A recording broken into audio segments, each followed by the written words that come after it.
Où sont les nouveaux acteurs du ferroviaire? Alors que de plus en plus de Français veulent prendre le train pour se déplacer, les nouvelles compagnies privées semblent avoir du mal à arriver sur les rails. Alors les nouveaux trains sont-ils déjà en retard? On en parle tout de suite dans ce nouveau numéro d'En route pour demain.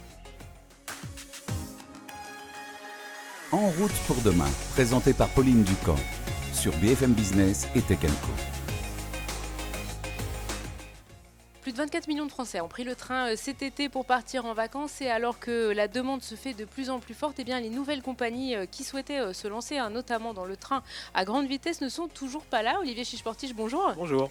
Journaliste à BFM Business, spécialiste du ferroviaire. Alors les concurrents de la SNCF dans les trains à grande vitesse, eh bien, ils se comptent encore sur les doigts de la main aujourd'hui. Ouais, les doigts de la main, tu es même un peu optimiste, Pauline, parce qu'effectivement, à ce jour, il n'y a que deux acteurs qui ferraillent dans la ligne à grande vitesse contre la SNCF. Le plus ancien, qu'on commence déjà un peu à connaître, c'est Trenitalia, qui s'est lancé fin 2021 sur l'axe Paris-Lyon-Milan, avec ses fameuses flèches rouges, des trains à grande vitesse de Hitachi. Il dit avoir transporté 1 million de personnes sur l'année écoulée, ce qui est un résultat plutôt honorable, Honorable. et bénéficie d'une très bonne image. Néanmoins, c'est vrai que ces 5 allers-retours entre Paris et Lyon ont un peu de mal à faire le poids par rapport à la force de la SNCF, qui propose plus de 20 rotations par jour vers Lyon. Et puis par ailleurs, tu sais, l'éboulement qu'il y a eu en Savoie, dans la vallée de la Maurienne, empêche Trenitalia aujourd'hui de rejoindre Milan depuis Paris. Donc ça bride encore un peu plus son développement en France. Le deuxième acteur, un peu plus récent, c'est la Renfe, l'espagnol, qui s'est lancé en juillet dernier sur Marseille, Barcelone et Lyon, Madrid. Eux, ils ont une stratégie qui est beaucoup plus agressive avec des billets à prix cassé pour le moment, pour essayer de s'imposer sur le marché. C'est un peu trop tôt pour faire un bilan, mais néanmoins, ils sont là et en force. Mais ça, ce sont des compagnies finalement, des legacy, comme on dirait, des compagnies historiques. Absolument, Pauline. C'est vrai que le point commun de ces compagnies, c'est que c'est finalement des filiales de grands opérateurs européens, un peu le SNCF italien, le SNCF espagnol. Ils ont donc beaucoup de moyens d'investissement, beaucoup de moyens d'exploitation. Surtout, ils ont des trains qui peuvent faire rouler en France, ce qui pose un problème pour les autres acteurs. Alors finalement, c'est quoi les grands freins aujourd'hui qui provoquent cette atonie de la concurrence, et qui finalement protègent le monopole de la SNCF? Au-delà des complications réglementaires et techniques qui sont très lourdes, et qui déjà rallongent beaucoup les délais, finalement, ce qui est dénoncé par la plupart des acteurs, c'est le coût d'accès, c'est-à-dire, tu sais, les fameux péages que doivent payer chaque opérateur pour pouvoir rouler sur les voies de la SNCF, les péages qui sont payés à SNCF Réseau. Et ce qu'il faut savoir, c'est qu'en France, ces péages font partie des plus chers d'Europe. Et pas de chance pour ces nouveaux acteurs, les péages vont augmenter de 7% l'année prochaine. Oui, ça va pas être très simple du coup de venir concurrencer à la SNCF sur les rails français. Ça va coûter très cher. Et d'ailleurs, quels sont ces acteurs qui essaient de se lancer en France? On a Railcoop, on en a beaucoup parlé. C'est un acteur qui a essayé d'avoir un modèle économique un peu original, de coopérative, pour relancer en tout cas la ligne entre Lyon et Bordeaux. Le problème, c'est que ce modèle économique n'a pas fait ses preuves. Aujourd'hui, Railcoop est en redressement judiciaire. Il y a le train qu'on reçoit aujourd'hui, effectivement, qui a un projet qui est beaucoup plus avancé, qui est beaucoup plus solide, mais force est de constater quand même que ça prend du retard. Euh, Au-delà de ces freins-là, le principal aussi, au-delà des frais et des péages, c'est l'absence totale de marché de l'occasion du train à grande Oui, on ne vitesse. trouve pas de train finalement. On ne trouve pas de train. Ça bouleverse complètement les modèles économiques de ces nouveaux acteurs qui essaient de se lancer. Ça rallonge le temps. Et surtout, ces acteurs, en tout cas ceux qui tentent de percer sur le marché français et qui partent de zéro, finalement, doivent se tourner vers des trains neufs. Ce qui est un coût totalement différent. C'est très cher. C'est même des investissements qui sont colossaux, qui encore une fois rebattent les cartes de leur modèle économique. Et puis surtout, ça prend énormément de temps à arriver en termes de livraison, tout simplement. Ben, merci beaucoup Olivier Chichportige. Tu restes avec moi en plateau. On va tout de suite accueillir Alain Gétraud du train qui justement va nous expliquer où en est le lancement de sa toute nouvelle compagnie ferroviaire. BFM Business et Tech Co présente En route pour demain, l'invité. Nous accueillons donc Alain Gétraud d'En route pour demain. Bonjour Alain. Bonjour Pauline. Directeur général du train. Alors le train, nouvelle compagnie ferroviaire à grande vitesse. Juste, vous pouvez nous replanter le décor. Dans quelle région vous voulez vous lancer? Avec quel type de matériel? Sur quel type d'offre? Alors effectivement, le train, c'est une nouvelle compagnie ferroviaire, plutôt à dominante grande vitesse.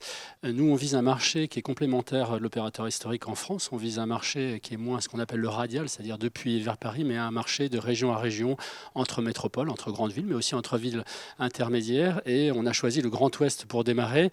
C'est une région attractive, il y a énormément d'intensité économique, démographique sur cette région.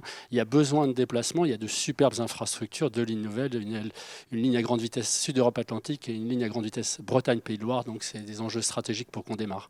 Olivier nous traçait un portrait finalement assez allez, mi-figue, mi-raisin, je ne vais pas être totalement négative, de l'arrivée des nouvelles compagnies avec beaucoup de freins. On vous a reçu en janvier, vous nous disiez que vous étiez en train de défricher justement ce marché. Alors vous en êtes où du défrichement? Est-ce que l'environnement est devenu plus favorable pour vous? Alors j'ai entendu l'introduction d'Olivier, c'est presque noir du coup.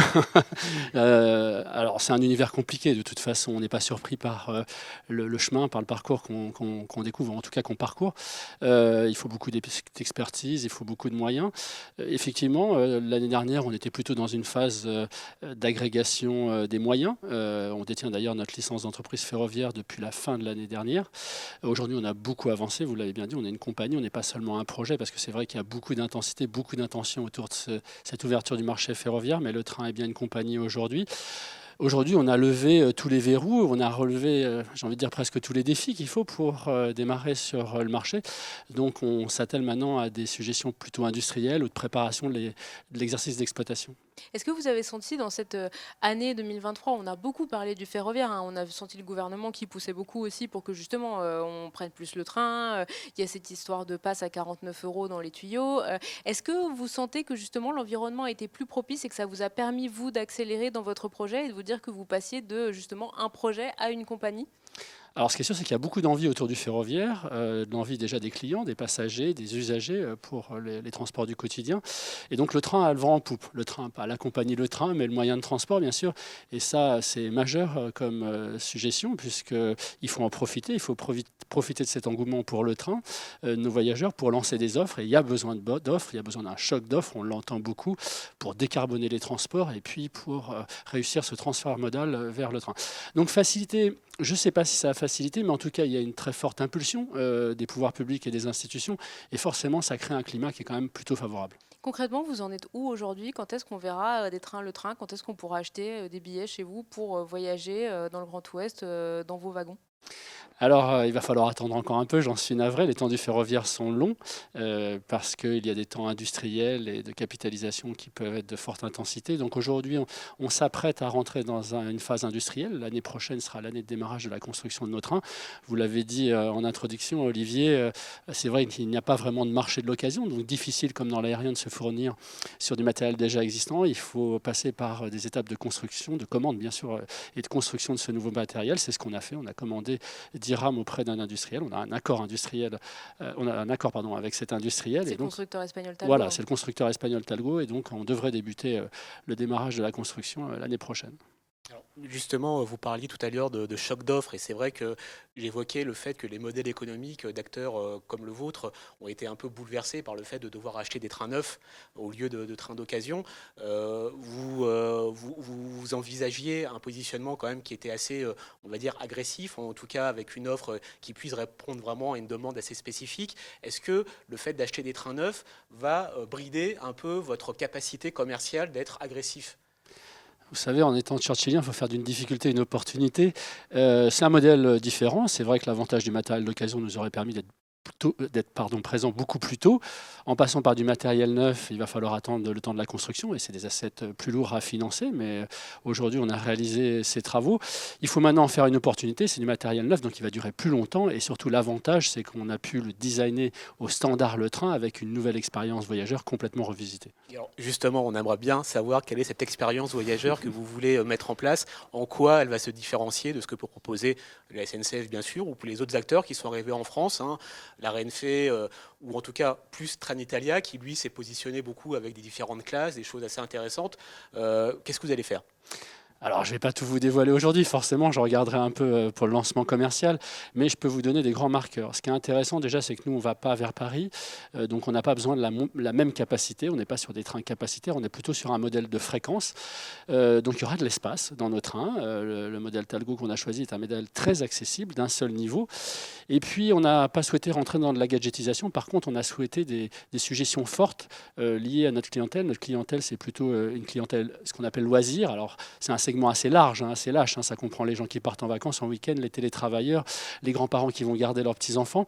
Mais ça veut dire que c'est un secteur où il y a moins de professionnels, il y en a. Et donc, on a designé nos espaces pour ces deux types de populations, mais majoritairement loisirs. C'est un train qui va être à esprit loisir.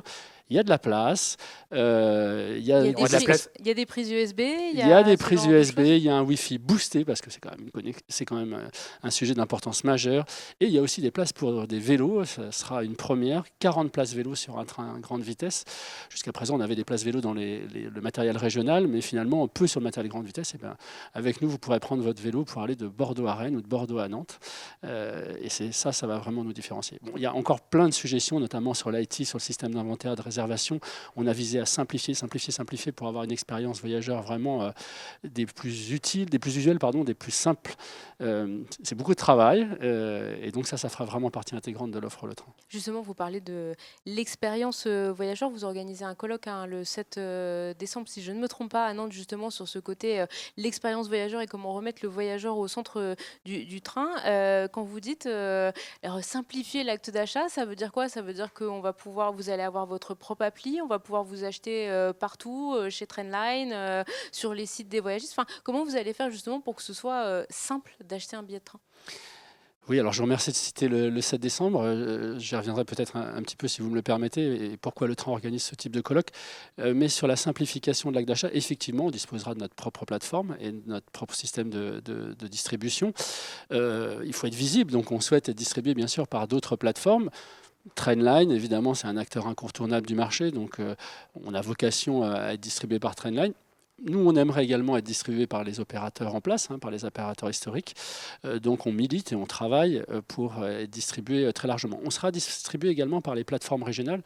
Aujourd'hui, les autorités organisatrices, les régions, elles travaillent sur des outils de distribution. On sera distribué par les outils de distribution des régions qu'on traverse. Donc, ce qui vend aujourd'hui les billets des TER pourront aussi demain vendre des billets Le Train. C'est ça votre billets objectif? de train, exactement. Et je sais qu'ils aspirent eux aussi également à distribuer une gamme de produits assez large. Et est-ce que vous allez appliquer la même méthode, on va dire, de tarification de la SNCF ou des compagnies aériennes, vous voyez où je veux en venir, c'est-à-dire le fameux lean management. Le lean management, l'offre et la demande, le fait de faire moduler les prix en fonction de plein de critères différents que sont la date, le remplissage, la période, ou est-ce que vous seriez sur une politique de prix fixe?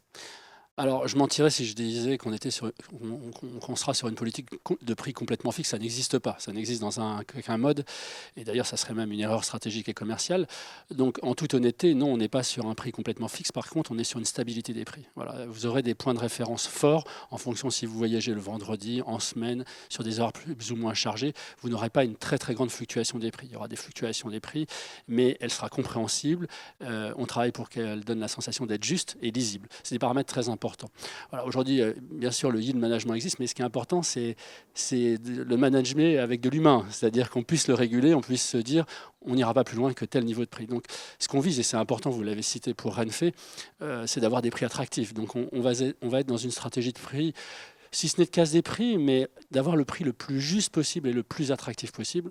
Ça aussi, c'est un sujet sur lequel on a énormément travaillé. Vous parliez tout à l'heure aussi du côté, justement, la fréquence des trains. Aujourd'hui, les clients, c'est quoi le point le plus important pour eux? Vous sentez la chose qu'il faut avoir, c'est réserver facilement un billet de train, c'est avoir énormément d'horaires disponibles, c'est le prix. C'est quoi la clé pour se différencier et que les clients vous demandent en premier lieu?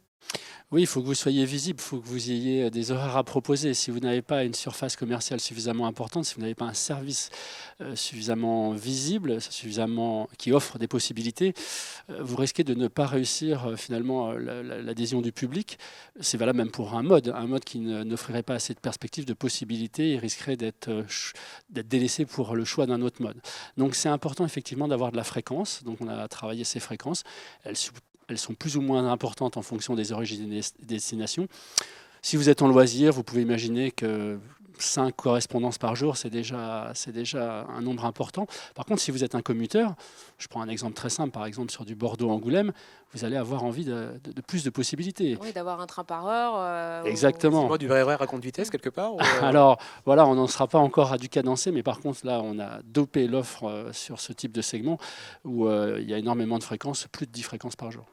Il y a des bonnes pratiques à l'étranger, parce qu'on voit les compagnies étrangères qui arrivent chez nous, on voit aussi la SNCF qui va, par exemple en Espagne, lancer Ouigo. Est-ce qu'il y a des bonnes pratiques sur ces marchés que vous avez beaucoup regardés et qu'il faudrait importer en France aujourd'hui pour dynamiser ce marché du ferroviaire ?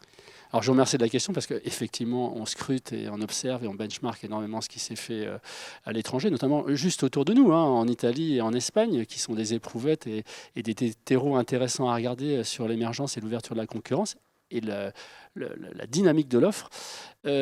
J'allais dire, le premier intérêt, c'est d'arriver à se convaincre que tout ça est possible et que même si le ferroviaire, c'est compliqué, c'est cher, ça peut être long, en fait, les pays voisins ont exactement les mêmes contraintes. On est régis tous par le droit européen. Alors, il y a des spécificités, bien sûr, à chaque pays, mais tout ça est un cadre harmonisé européen.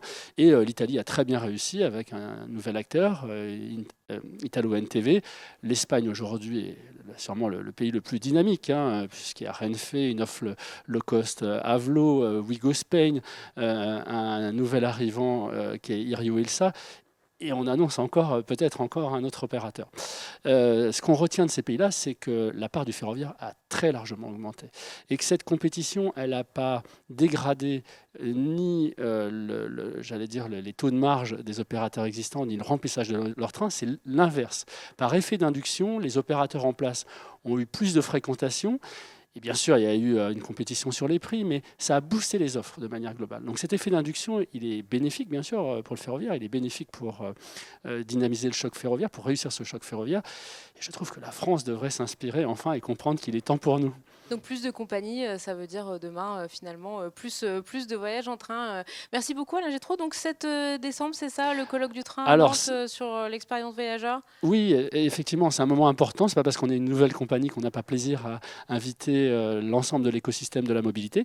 On a prévu un plateau assez large avec des acteurs de l'aérien, des acteurs de l'IT, des acteurs de la mobilité, mais d'autres mobilités pour s'enrichir. Et puis, nous, on souhaitait sortir du « c'est difficile ». C'est compliqué, quels sont les freins ?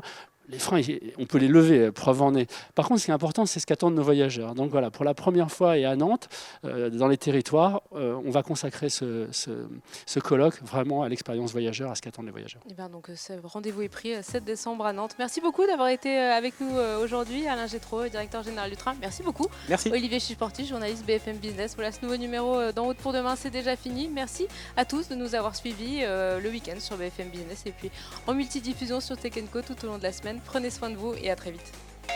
En route pour demain, la mobilité sous toutes ses formes sur BFM Business et Tech & Co.